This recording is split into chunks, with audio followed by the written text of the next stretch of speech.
Political globalization refers to the growth of the worldwide political system, both in size and complexity.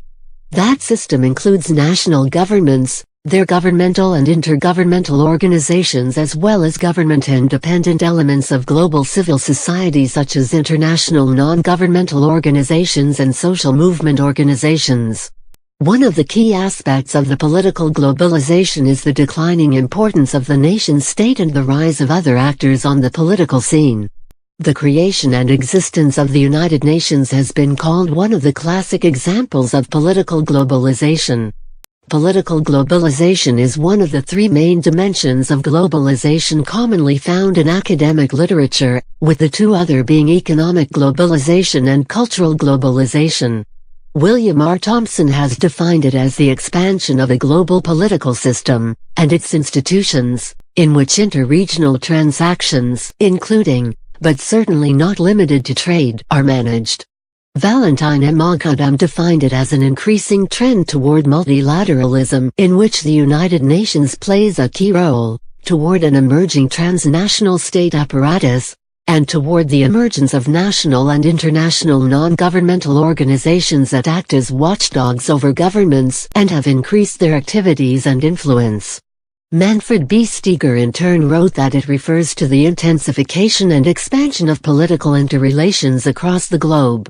The longer definition by Colin Crouch goes as follows. Political globalization refers to the growing power of institutions of global governance such as the World Bank, the International Monetary Fund (IMF), and the World Trade Organization (TO). But it also refers to the spread and influence of international non-governmental organizations, social movement organizations and transnational advocacy networks operating across borders and constituting a kind of global civil society. Finally, Gerard Deslanty and Chris Rumford define it as a tension between three processes which interact to produce the complex field of global politics, global geopolitics, global normative culture and polycentric networks.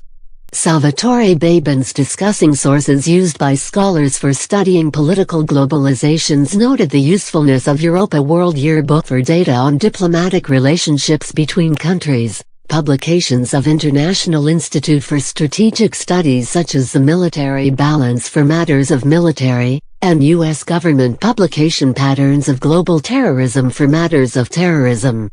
Political globalization is measured by aggregating and weighting data on the number of embassies and high commissioners in a country, the number of the country's membership in international organization, its participation in the UN peacekeeping missions, and the number of international treaties signed by said country. This measure has been used by Axel Dreher, Noel Gaston, Pim Martins, Jeffrey Haynes, and is available from the Koch Institute at Zurich. Like globalization itself, political globalization has several dimensions and lends itself to a number of interpretations. It has been discussed in the context of new emancipatory possibilities, as well as in the context of loss of autonomy and fragmentation of the social world. Political globalization can be seen in changes such as democratization of the world, creation of the global civil society, and moving beyond the centrality of the nation-state, particularly as the sole actor in the field of politics. Some of the questions central to the discussion of the political globalization are related to the future of the nation-state, whether its importance is diminishing and what are the causes for those changes, and understanding the emergence of the concept of global governance. The creation and existence of the United Nations has been called one of the classic examples of political globalization. Political actions by non-governmental organizations and social movements, concerned about various topics such as environmental protection, is another example. David Held has proposed that continuing political globalization may lead to the creation of a world government like cosmopolitan democracy. Through this vision has also been criticized as too idealistic.